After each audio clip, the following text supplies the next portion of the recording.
أعوذ بالله السميع العليم من الشيطان الرجيم. بسم الله الرحمن الرحيم. الحمد لله رب العالمين والصلاة والسلام على رسول الله أشرف الأنبياء والمرسلين والصلوات عليه وعلى آله وصحبه ومن تبعهم بإحسان إلى يوم الدين. Ama bado tunaendelea na mfululizo wa mawaidha yetu ya mafunzo ya mwezi mtukufu wa Ramadhani. Bila shaka umefuatilia katika klipu zetu za mwanzo zinazoelezea maana ya Ramadhan, zinazoelezea aina za Ramadhan, zinazoelezea kuhusu sharti za mwezi mtukufu wa Ramadhan na zinazoelezea kuhusu fadhila za mwezi mtukufu wa Ramadhan. Na vile vile tulimezungumzia kuhusu masuala ya hitilafu za maulama katika kuandama kwa mwezi. Leo tunazungumzia kuhusu mambo yanayofunguza. Mambo yanayofunguza ni 11 na hukumu zake yote ni kulipa hiyo saumu, isipokuwa jambo la mwisho tu hukumu yake tutalitaja. Jambo la kwanza ambalo linafunguza moja kwa moja kwa makubaliano ya maulama ni kula na kunywa kwa maksudi. Akitokezea mtu akila na kunywa kwa maksudi, basi huyo mtu atakuwa amefungua na italazimu sasa aje alipe siku hiyo katika siku nyingine. Je, kama mtu atakula kwa kusahau? Na mara nyingi huwa tunaulizwa kama mtu je, anaweza akasahau? Naam, anaweza akasahau, hasa zile siku za mwanzo. Anakuwa na kawaida ya kwamba anakula, basi inaweza ikamjia pahala akasahau kwamba yeye alikuwa ni mwenye saumu. Mtume sallallahu alaihi wasallam katika hadithi ambayo anaisimulia Hakim na kupokea Imamu Bukhari, hadithi 1933, anasema man aftara fi Ramadhani, yoyote yule atakayekula katika Ramadhani nasiyan, kwa kusahau, fala qadhaa alayhi, huyo mtu asilipe. Man aftara, atakayekula mchana, fi Ramadhani, katika Ramadhani, nasiyan, hali ya kwamba ni mwenye kusahau, fala qadhaa alayhi, asilipe hiyo saumu. Maana yake ni kwamba kula kwa maksudi ndo kunakofunguza na kula kwa kusahau huku hakufunguzi. Jambo la pili linalofunguza ni kujitapisha, yaani kufanya mambo ambayo yatakulazimu utapike. Kwa mfano, ukatia madole katika koo, ukagoa, au ukatizama jambo ambalo wewe unaamini kwamba lile jambo linakupatisha tabu katika maisha yako na linaweza kukufanya utapike. Ukenda ukaangalia jambo hilo labda kwa maksudi. Siku nyingine labda una tatizo la kutizama labda kinyesi au kitu kingine, ukenda ukafanya kazi chooni, alafu tena harufu, alafu ukaboa ukatapika, hapo utakuwa umefungua, kwa sababu umetayarisha mazingira ya kutapika. Lakini kama utatapika wewe mwenyewe tu kwa maradhi, na kutapika kwenyewe kuwa ni one way, matapishi yanatoka halafu yanakwenda moja kwa moja chini, isiyo unatapika two ways, umetapika halafu unarudisha tena. Ikiwa umefanya hivyo utakuwa umefungua, kwa sababu utakuwa wewe yale matapishi uliyatoa halafu yakarudi tena katika tumbo lako. Kwa hivyo hapo utakuwa umefungua. Lakini kutapika kwa kawaida basi hakufunguzi, na hii ni makubaliano ya maulama wote kwa hadithi ya Mtume sallallahu alaihi wasallam ambaye Abi Huraira amesimulia katika, ameipokea Imamu Abu Daud hadithi 2380, man dharaahu qai'un, yoyote yule ambaye atazidiwa na matapishi, wa huwa swaimun, na hali kama amefunga, falaisa alaihi qadhaa, huyo mtu asilipe. Lakini wa inistaqaa, akijilazimisha kutapika, basi falyaqdi, na alipe. Kwa hivyo kutapika moja kwa moja hakufunguzi, lakini kujilazimisha mtu kutapika au kujitapisha ni jambo ambalo linafungua kwa jamhuri ulama. Jambo la tatu ambalo linafunguza vile vile ni kutokwa na hedhi na nifasi, kwa makubaliano ya maulama wote kwa hadithi ya Mtume sallallahu alaihi wasallam ambayo ni muttafaqun alayhi katika hadithi sahihi Muslim, hadithi ya 79. Mtume sallallahu alaihi wasallam anasema wanawake wanapokuwa katika hedhi na nifasi hawatakiwi kufunga, halafu watakuja kuilipa saumu ile. Kwa hivyo hilo linamaanisha moja kwa moja kwamba wanawake wakiwa katika hedhi na nifasi basi hawatakiwi kufunga, kufunga kwao ni haramu. Na wanawake wakiwa katika hedhi na nifasi wanashauriwa sana wale washibe hasa, na wapige hasa kata za maji ziwakae hasa, sababu wao hata kama hawakula kwao ni haramu kufunga. Sasa ni vizuri mtu ale ashibe, aitumie nafasi hii, ila ajifungie tu katika kula na kunywa. Watoto wadogo mara nyingi wanakuwa ni wapelelezi sana, wanaweza wakaingia nyumbani wakakukuta unakula, alafu ikawa ni story huko nje, ikawa mambo ambayo hayapendezi. Kwa hivyo walokuwa wote wenye hedhi na nifasi unatakiwa wale, halafu waje wailipe. Jambo la 4 ni kujitoa manii. Akajitoa manii. Kujitoa manii maana yake ni kufanya mambo ambayo yatakusababisha utoke manii. Hapo utakuwa umefungua. Kwa mfano labda umemkumbatia mkeo mchana wa mwezi wa Ramadhani, baadaye ukazidiwa uzalendo mpaka manii akakutoka, basi hapo itabidi uilipe siku hiyo, ujizuilie, alafu siku hiyo uilipe, kwa sababu saumu itakuwa imebatilika moja kwa moja kwa kutokwa na manii. Na vile vile kutokwa na manii kwa kutizama picha. Wengine watu mwezi wa Ramadhani wakati mwingine wanapenda kutizama mapicha, na hili tutakuja kuliona huko mbele, ni jambo ambalo halifai. Kwa mwezi wa Ramadhani inabidi mtu asikilize Qur'ani, aisome Qur'ani, asikilize mawaidha, amdhikri Mwenyezi Mungu, au alale mchana kwa ajili ya ibada za usiku. Lakini kama amejitoa manii kwa kutizama video, kwa kutizama picha, au kwa kuguswa na mwanamke, wakati mwingine maana yake labda yumo kwenye gari akakaa akamsogelea mwanamke, hisia zikampanda, akatoka na manii, basi itabidi funga yake batili. Kama alitoka na manii kwa kulala, alilala alafu akaota usingizini na baadaye akajiona kwamba ametokwa na manii, huyu funga yake iko kama kawaida, kwa sababu hakujitoa manii, ila manii yametoka kwa njia za kimaumbile. Kwa hivyo jambo la 4 ni kujitoa manii. Jambo la 5 ni kuning'inia kwa nia yake mtu. Kuning'inia kwa nia kunafunguza. Kwa sababu gani? Kwa sababu nguzo za funga ni nia. Katika nguzo za funga ni nia. Sasa ikatokezea siku, kwa mfano akasema, bwana, leo na safari, labda nakwenda Dar es Salaam, nakwenda Pemba, au nakwenda sehemu nyingine. Sasa ikamjia katika akili kwamba ikiwa nitapata ndege au ikiwa nitapata usafiri, basi mimi siwezi kuvumilia bahari, kwa hivyo hapo nitafungua. Kwa hivyo akaning'iniza nia yake kwamba kikija chombo leo nitafungua. Sasa huyo mtu hana saumu ikiwa chombo kimekuja au hakikuja, kwa sababu nia yake iko katika taaliki, ameiegemeza na kitu fulani. Au akashindana akasema, kwa mfano nikipata mtu akinipa milioni 1, mimi nitafungua, basi nitakuja kulipa tu. Kama nikipewa hata milioni 1 mimi nitafungua, basi funga yake ni batil, kwa sababu nia yake haiko sawa sawa. Au akisema Simba leo ikafunga au Yanga ikafunga au Arsenal Manchester, kama leo itafunga kweli hasa, basi mimi nitafungua. Basi kama imefunga au haikufunga, itabidi funga yake ni batil, kwa sababu nia yake ilikuwa inalegalega. Jambo la 6 ni akila au kunywa, akitegemea kwamba aidha jua limezama kumbe halijazama, au akategemea alfajiri sadiki imeingia kumbe haijaingia. Kwa hivyo hapa katika masuala haya kuna hali mbili tofauti. Hali ya kwanza ni kwamba yeye alikuwa na saumu, kaendelea na saumu mpaka jioni, kumefanya mawingu, akafikiri kwamba jua sasa limezama. Baada ya muda anakuja kusikia adhana kwamba watu wanafungua. Hukumu yake ikoje? Na hii inatokezea, kuna mtu mmoja siku moja alikuwa anasikiliza radio za Kiislamu, ile radio ikatia adhana. Na inatia adhana katika kawaida yake, ile radio hufanya kasida fulani alafu ikatiwa adhana. Yeye akafikiri kwamba muda wa kufungua umefika, akaenda zake akala.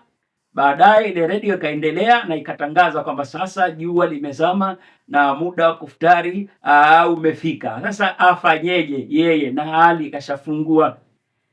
Katika suala hili kuna ikhtilafu za maulama katika suala la kufikiria kwamba jua limekuchwa kumbe jua halijazama, yani kufikiria kama jua limezama na hali halijazama. Kauli ya maulama iko katika tofauti. Wameona maulama walio wengi kwamba itakuwa saumu yake iko kama kawaida, kwa sababu asili yake ni saumu, asili yake ni saumu.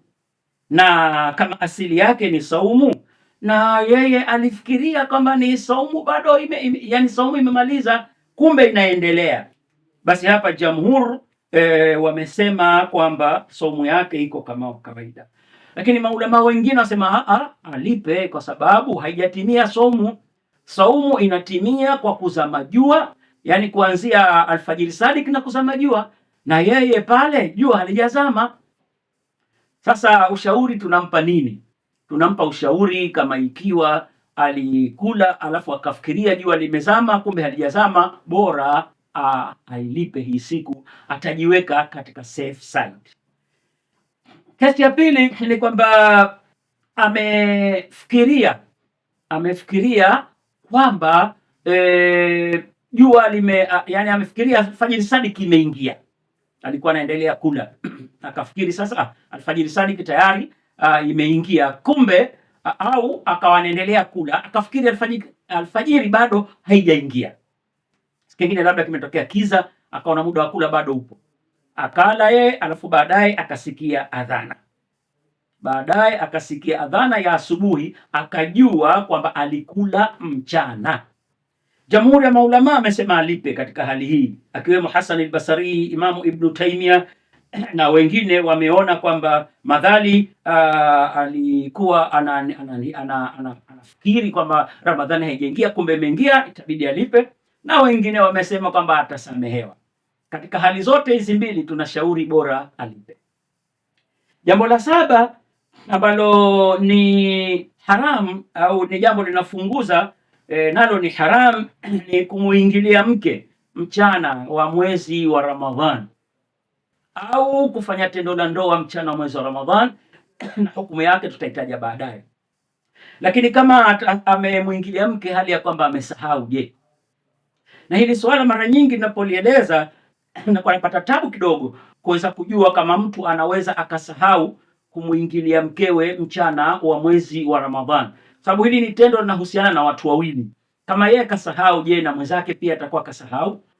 Lakini hukumu ya Kiislamu lazima tuiweke kwamba akimuingilia mkewe mchana katika mwezi wa Ramadhan kama amesahau, jamhuri ya maulama wanasema kwamba funga yake iko kama kawaida, na wametumia hadithi ya Mtume sallallahu alaihi wasallam, inna Allah wadaa ala ummati al-khata'a wan nisyan wa mastukriha alayhi, hadithi aliyosimulia Ibn Abbas radhiallahu anhuma na kupokelewa na Ibn Majah 2045 kwamba Mwenyezi Mungu amesamehe makosa yote yale yanayotokana na kusahau na kulazimishwa. Kwa hivyo madhali kasahau kweli, basi huyu mtu itakuwa amesamehewa. Je, atapokumbuka pale pale ajiondoe, ende zake akakoge janaba, endelee na somo yake kwa fatwa ya jamhuri. Imamu Nawawi anasema yeye kwamba jamhuri ni kwamba mfungaji akila, kinywa, akiingilia kwa kusahau hafungui, isipokuwa Imam Malik. Imam Malik anasema mambo ya kula na kunywa ni mengine, lakini kuingilia kuna haribu swaumu katika hali yoyote ile, ikiwa amesahau au ikiwa hajasahau. Sasa wewe limekukuta hilo swali, umemwingilia mkeo mchana katika mwezi wa Ramadhani, na jamhuri wamesema kwamba bado funga yako iko, lakini je, unashauriwa nini? Tunachokushauri ni kwamba uendelee kujizuia katika siku hiyo, usile wala usinywe, halafu baadaye tunakushauri ulipe. Pamoja na kwamba jamhuri wamesema kwamba umesamehewa, lakini vile vile ushauri mzuri ni kwamba ulipe. Kwa nini? Kujilipa unajiweka katika nafasi nzuri zaidi. Kulipa hiyo funga unajiweka katika nafasi nzuri zaidi. Lakini kama utaona hutaki kulipa, basi maulama wengi ndio wamekwenda katika hoja hiyo ya kwamba si lazima alipe. Jambo jingine ni kutokwa na akili akiwa mwenda azimu moja kwa moja. Katika hadithi ya Abi Daud, hadithi 2041, hii kunabatilisha saum kwa makubaliano ya maulama wote, kwa sababu sharti za funga ni kwamba mtu awe na akili, na hapa amekuwa hana akili, akili zimemtoka moja kwa moja. Na tulizungumza huko kwamba kutokwa na akili maana yake ni kwamba akili haipo moja kwa moja, basi huyu funga yake itakuwa batil, na kama atakuja kurejewa na akili itabidi aje alipe. Jambo la 9 ni kughumiwa kwa muda mrefu, akawa mtu hana akili kwa muda mrefu, hajui nini kinatokezea, au alizimia kwa muda mrefu sana mpaka akili yake ikaondoka. Kama kaghumiwa dakika 3, 4, 5 basi hamna tatizo. Alizimia dakika 2, 3, 4, 5 hamna tatizo. Lakini akaghumiwa kwa muda mrefu sana, funga yake itabatilika kwa sababu akili yake itakuwa imepotea moja kwa moja. Jambo la 10 ni kurtadi, fa naudhu billahi ta'ala min dhalik. Akatoka mtu katika Uislamu akasema mimi si Muislamu, akasema mimi Mkristo, sijui nimemkubali Yesu, sijui na vitu kama hivi. Na hapa lazima tuseme kwamba watu wengi wanaingia katika Ukristo wakiambiwa kwamba ni dini ya Yesu, lakini Ukristo kwa kweli sio dini ya Yesu. Ukristo ni dini ambayo imekuja baada ya Nabii Isa na wala si dini ya Mungu. Mwenyezi Mungu hata siku moja hajafundisha kama kuna miungu watatu. Kwa hivyo mtu akiingia katika Ukristo ameingia katika ukafiri. Mwenyezi Mungu Subhanahu wa Ta'ala anasema man yartadid minkum an dinihi falyamut wa huwa kafirun fa ulaika habitat a'maluhum fi dunya wal akhirah wa ulaika ashabun nar hum fiha khalidun. Qur'ani surati al-Baqara aya ya 217. Kwa hivyo kuacha Uislamu kuna batilisha saumu moja kwa moja. Akirudi itabidi alipe funga zote zile ambazo anadaiwa. Jambo la 11 ni kutoa mashindano.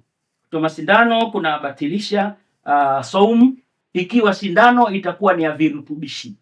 Fatwa mpya sasa hivi ni kwamba sindano ambayo ya dawa, sindano ya dawa intramuscular, intravenous, intraartery, hizi hazifunguzi. Hii ni fatwa mpya ya Saudi Arabia baada ya kukutana maulamaa wengi na wataalamu wa masuala ya afya, wakakubaliana moja kwa moja kwamba mtu anaweza akachoma sindano mchana wa mwezi wa Ramadhani, isiwe sindano ya virutubisho.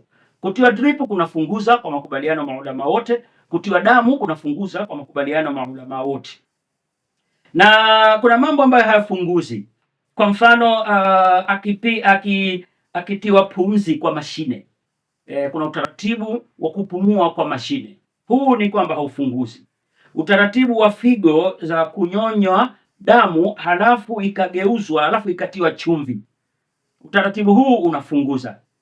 Kwa hivyo utaratibu wote utakao add nutrients au food katika mwili huu unafunguza, na utaratibu wote ule ambao utakuwa hauongezi chakula huu utakuwa haufunguzi. Jambo la mwisho ni kumuingilia mke mchana wa mwezi wa Ramadhani. Kumuingilia mke mchana wa mwezi wa Ramadhani ikiwa mwanamke kafunga na mwanamume amefunga. Ikiwa mwanamke anastahiki kufunga na mwanamume anastahiki kufunga. Je, ikiwa hawastahiki, je, wote wanakula mchana? Mwanamke ana udhuru wake na mwanamume ana udhuru wake. Wakiingiliana mchana, je, wa mwezi wa Ramadhani, watakosa heshima na adabu ya mwezi wa Ramadhani. Ijapokuwa hawatolazimika kufunga miezi miwili, lakini watakuwa wamefanya jambo baya la kuchukiza. Wasubiri usiku. Mchana wa mwezi wa Ramadhani ni muda mtukufu sana. Hata kama wanatoka safari, siku nyingine wako safarini, mwanamke na mwanamume wako safarini Ramadhani, basi mchana wasiingiliane, wasubiri usiku, sababu usiku pia si mbali. Kama atamuingilia mtu mkewe mchana wa mwezi wa Ramadhani, hali ya kwamba anajua kama hii Ramadhani na hali ya kwamba mwanamume anastahiki kufunga na mwanamke, basi atalazimika aifunge siku ile kwanza, halafu afunge miezi miwili mfululizo kutokana na kuvunja sharti hili la saumu. Na sasa hivi tunasema miezi miwili mfululizo kwa sababu mambo ya watumwa hawapo sasa hivi. Kuacha huru mtumwa ni kwa jambo la mwanzo, la pili ni kufunga miezi miwili mfululizo. Swala ambalo tunaulizwa na tunajibu, je, mwanamke anastahiki na yeye apate adabu hii? Kwa sababu na tendo la ndoa linahusiana na mwanamke na mwanamume. Imam Shafi anasema anastahiki kupata hii adabu ni mwanamume peke yake, kwa sababu mwanamke hajaambiwa. Ule wakati wa Mtume sallallahu alaihi wasallam litokea swala hili, Mtume akamwambia mwanamume kwamba ndio afunge miezi miwili mfululizo, hajamwambia mwanamke. Lakini maulama wengine wako ambao wanasema na mwanamke pia naye kama ndo alianzisha hili jambo atalazimika na yeye kufunga miezi miwili mfululizo. Mada yetu ya leo ilikuwa mambo yanayoharibu saumu, na tumeyataja yote basi endelea kutusikiliza katika mambo ambayo ni mubaha katika Ramadhan na ni mambo ambayo ni karaha katika mwezi wa Ramadhan. Wabillahi tawfik, wassalamu